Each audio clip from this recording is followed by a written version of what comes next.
Welcome to Episode 3 of Our Old House. This has been a series of programs that's taken a look at the restoration work being done on the Charles Hackley house here in Muskegon, Michigan. In today's episode, we're going to take a look at the interior work that's being done. We're going to look at the work being done on the walls, the woodwork, the hows and the whys of these restoration attempts.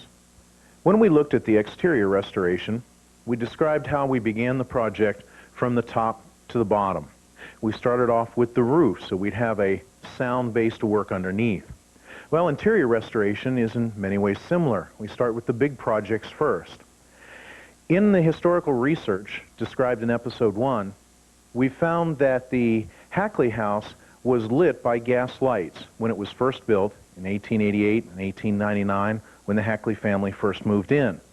Our research has also shown that during the time of the Hackley family occupancy, there was no electricity in the house. As a result, the first project we worked on for interior restoration was to set up a system, design a way in which we could replicate gas lighting effects and yet have the safety and convenience of a modern electrical system.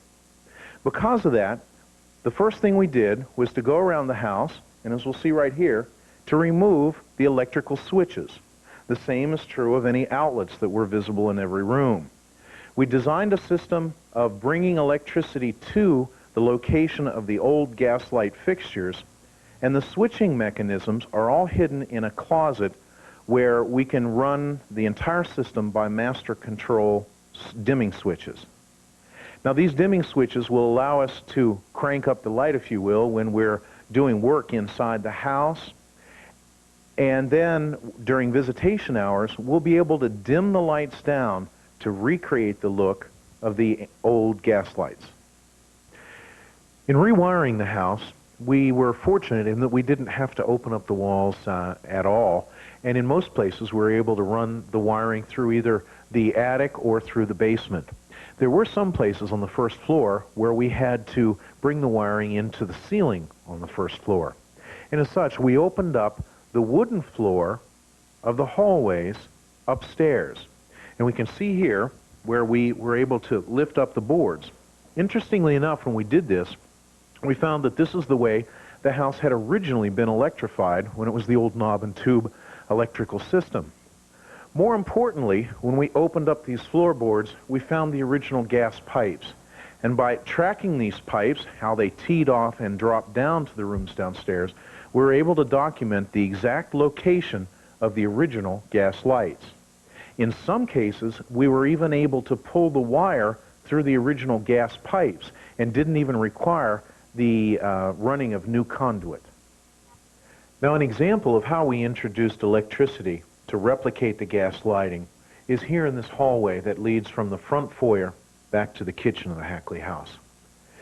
When we began restoration of the house, there was an electric light directly over my head, which was approximately in the center of the hallway. We conducted research throughout this area trying to find evidence of a gas pipe coming out where the original gas light fixture was. We were puzzled. It took us a period of over 6 months to find out where that pipe came down. And surprisingly, the original gas light was not anywhere near the center of the hall where they had later installed an electric light. We instead found that the gas light was here towards this end. It was centered between the doorway, between the dining room and the second parlor. As a result, when you come in and take a look at the house today, you'll find that our electricity and our reproduction gas light is going to hang in this spot. Now, for right now, we have a simple modern fixture up there until the replica gas lights can be created and electrified. Now, as we described in Episode 1, we have a great deal of historic and documentary evidence that's helping us in the interior restoration of the house. We do have interior photographs of many of the rooms here in the Hackley house, but those photographs only show us so much detail and only give us so much information, of course, because they're in black and white. We're fortunate in that most of the interior spaces we have original extant physical evidence. Unfortunately, uncovering that evidence can sometimes be a very time-consuming trial. Let me give you an example. Once again, we're here in the foyer, in the entryway of the Hackley house. Now, we know that the Hackleys, as well as subsequent inhabitants of this house, redecorated the interior of these spaces many times. When we take a look at the Hackley house as it is right now, we see that the foyer walls are covered with this fabric. Now, our research has shown that this fabric could not have been put on the walls earlier than 1920. Actually, this fabric first appears in the United States in the Orinoco Mills catalogs in 1920. That's what we base it on. And we suspect that this was actually put in this room about 1930, long after the period that we're trying to restore its appearance to. So what we need to do is act almost as archaeologists and to cut through the layers to find the original surfaces, such as those that match the photographs. So what we've done is to begin opening up these surfaces and going through them layer by layer, just as an archaeologist would. And what we found was kind of interesting. Underneath this brown fabric, and I'm going to cut a section of this open here so you can see it, underneath this brown fabric, we found that underneath here was a layer of wallpaper. Now, this wallpaper is in a green and light green striping pattern that's reminiscent of colonial revival interiors. The colonial revival period was all the rage about 1905, 1910.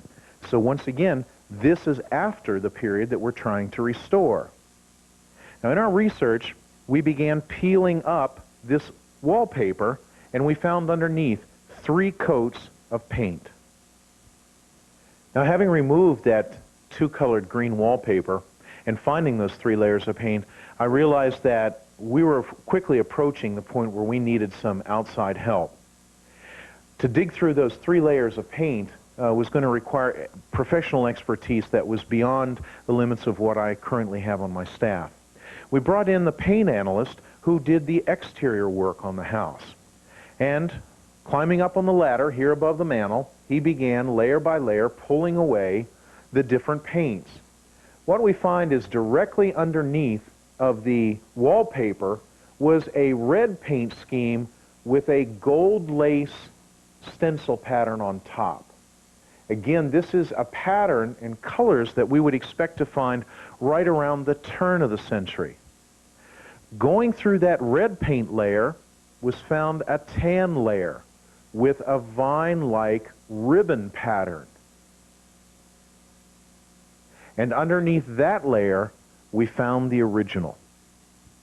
Once the paint analyst had gotten down to the original layer, he was then able to make detailed drawings, blueprints if you will, of exactly what the patterns looked like. Now, most importantly here, we were able to determine the size and scale of the individual pieces of the pattern, something that would be almost impossible to do from the photographs alone. And more importantly, he was able to take small fragments of the paint, the original paint, and then analyze them under a microscope. Now, keep in mind that the color has changed over time due to other glues and other paints that were laying on top, as well as dirt and dust, while this was the only coat of paint on the walls. And so the paint analyst, looking with those through the microscope with those small chips of paint, had to determine what the original color looked like. Then he would go back to his blueprints and create for us an almost paint-by-number scheme that we could use then with the contractors who would come in to do the recreation of these original wall stenciling. The dining room of the Hackley house was the first room in which we were able to replicate the stenciling based on the research done by the paint analyst. The photograph that we saw just a few moments ago showed us what the room looked like, but only through the eyes of a black and white lens. As we can see from the colors displayed here, based on the paint analyst's work, this is a vibrant, bright, active room. We actually found that there are 14 different colors in this one stenciling pattern. Now, the Victorians were very concerned about light and used light a great deal in their interior decorative schemes. Remember, the house was only lit with gaslight. Our research has shown that here in the dining room, there was only one main light that sat over the table in the center of the room. And so in order to give this room more decoration, to make it more alive, a stenciling pattern was developed that would reflect off of the light coming from either the windows or at night from the gas light. And that's what makes this stenciling of this period of time so intricate and so detailed. Let me show you what I mean. Here we have the main pattern, and as we can see, every so often this comes into what's called a repeat.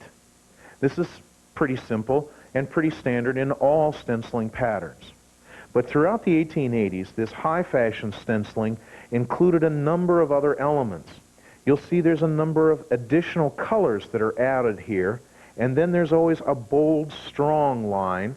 This is called a shadow line.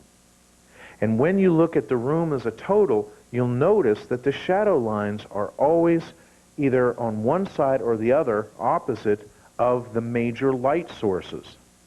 And as a result, this stenciling takes on a different appearance during different times of the day. In the early morning, it'll appear to have one set of colors. In the afternoon, as the light's moving around the windows, it'll appear to have a different look. And at night, under the feeble, dim gas lights, it will have a completely different appearance again. Coming back to the idea of a Queen Anne house, you'll never be able to look at it twice and see the same thing. Now, if you remember from our discussion out in the foyer, when we took a look at the different layers of fabric and wallpaper and paint, we know that the Hackley house is going through a number of interior decorative schemes. The same's true here in the front parlor. The ceiling, as it appears today, is much different than what it looked like originally. We can see up here as a molding running along the where the wall meets the ceiling, this decorative plaster treatment, and up on the ceiling we have a somewhat elaborate pattern that covers the entire ceiling from wall edge to wall edge. Now, examining this pattern, we realize that this is a colonial revival style, and we felt that this was probably added much later. By uncovering one corner of these plaster patterns, we found that it was, in fact, about the third treatment, decorative treatment, that occurred in this room. So as a result, we're going to be removing this plaster work and going back to the original style. Now, fortunately, we have the photographs to work from. Again, we have existing physical evidence underneath these patterns.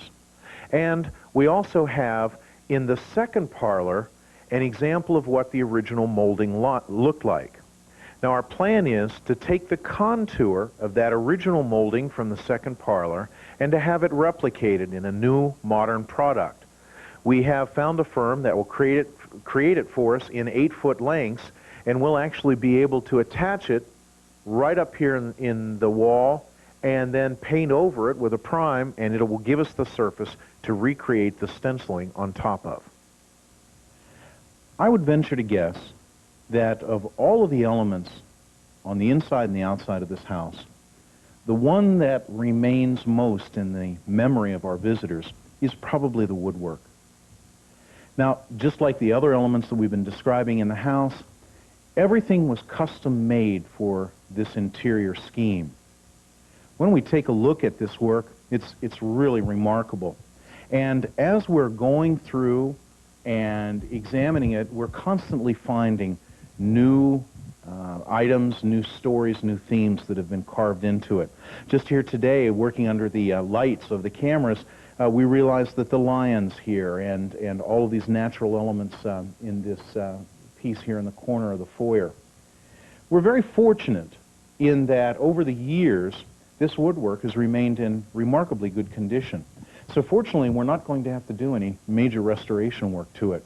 What we'll do is when we have all the plaster walls done and the painting is done on the stenciling, we're going to come in and just very gently clean this woodwork.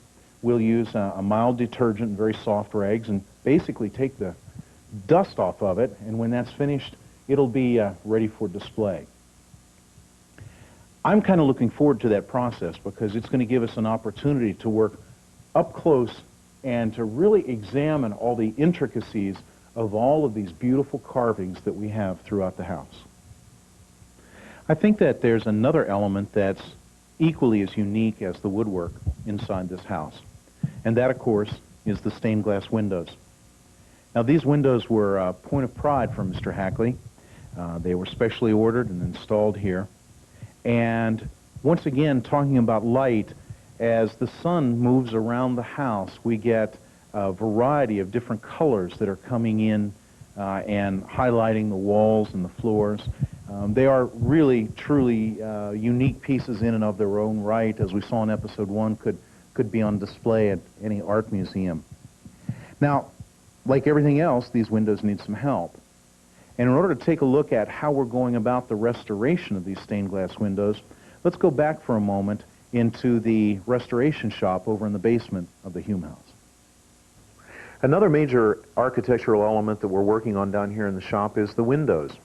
Over time, the windows have suffered the same effects of damage that we see in other wooden elements of the house. Now, one of the types of windows that we're working on are the stained glass windows, of which the Hackley house is well known. Now, actually, the term stained glass is kind of a misnomer here. Some of these individual sections of glass like this are actually stained glass, but the true technical term for these windows is leaded glass. This ribbing that we see in here is called lead cane. It's an H-shaped piece of material, much like looks somewhat like a railroad tie in miniature. Now, what happens is this lead cane is flexible so that it can be bent around the glass, and where the H shape is holds the pieces of glass on each side. Now, over time, this lead will begin to weaken, particularly in an area where you've had a lot of industrialization and a lot of coal burning, as we've had here in Muskegon over the last 100 years. All of that industrial coal burning creates a lot of acid rain, and that acid rain striking the surface of this lead cane will weaken it. What happens is the lead cane, as it weakens and loses its strength, will begin to buckle and bow.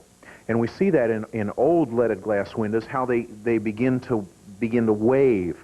What happens is that window begins to wave and sag underneath its own weight, is that the individual pieces of glass will crack. Now, in order to restore this, what we do is pull the window out, and then we pull out all of the material around the window, take the actual leaded glass window out, and we have found a gentleman here in Muskegon County who's an expert at stained glass, leaded glass restoration. He will actually take every individual piece of glass apart out of the window and replace the lead cane. Now, the lead cane that we're using as a replacement is better than what was available 100 years ago.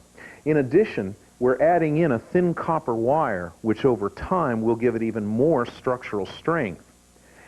After he's replaced the lead cane and put the glass back together, it's brought back here to the shop and put back into the window frame, which has been restored using the wood techniques that we saw earlier.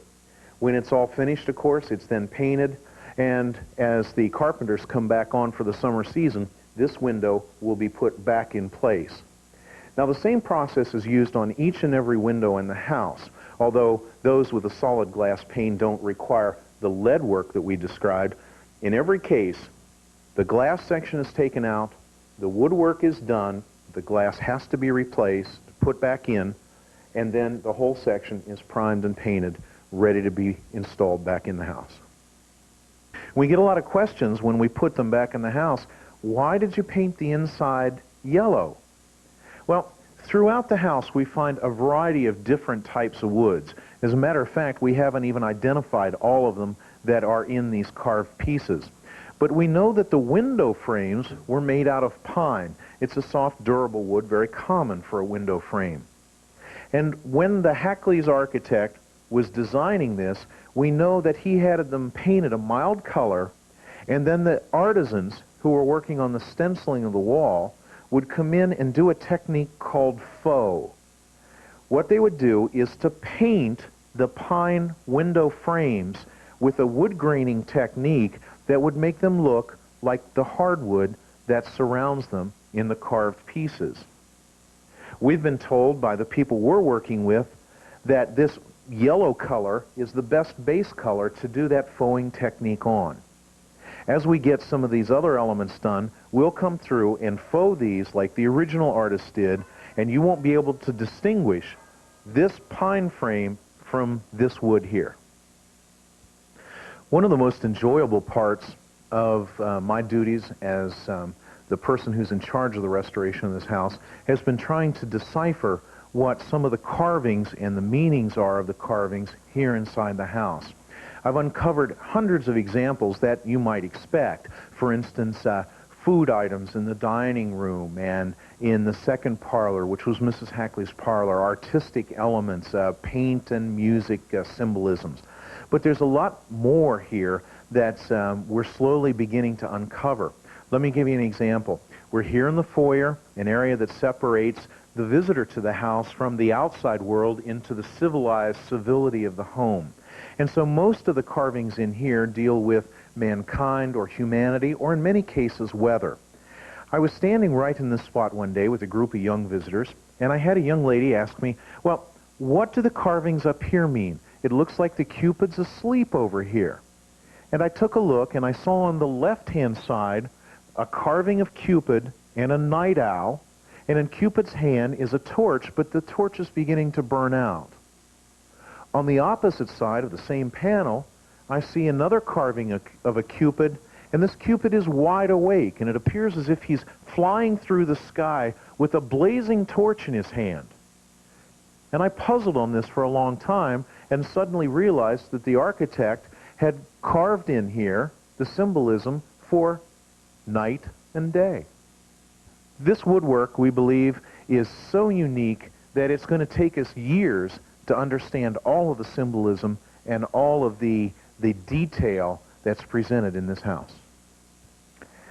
One of the last elements that we'll be addressing on the interior restoration will be that of floor coverings. After looking at the historic photographs, we know that both the first and second floors were covered in wall-to-wall carpeting. Further physical evidence is shown here. When we look at these pine boards here, they're quite attractive to us today. However, this would have been the equivalent of plywood in about 1890, and this would have had a covering over it. We can also see evidence here at the height of the tiles that surround the base of the chimney. They're so high, placed so high because the carpet would be laid up against them to make one level, even surface. Based on the information we have from the photographs and from taking a look at carpet samples from the period, we'll be able to replicate the wall-to-wall carpeting in all of these rooms. I hope that you've enjoyed your tour through the restoration of the Hackley House. As you can see, it's a process that's somewhat complicated, but I think we'll do justice to this great house. Now, the work that you've seen us doing would not be possible without the support of the residents of Muskegon County, and we certainly appreciate that support, and we hope that the residents are as proud of the work as we, the staff doing it, are. We also would like to thank the craftsmen that we found here in Muskegon County. We found an amazing amount of talent that's required for this sometimes high-tech kind of work. And I'd also like to express my appreciation to the Muskegon Community College and to Colby Place Productions that have assisted the Muskegon County Museum in producing these programs. We look forward to the possibility of expanding our educational programs through TV series like this in the future, and we hope that you've enjoyed Our Old House.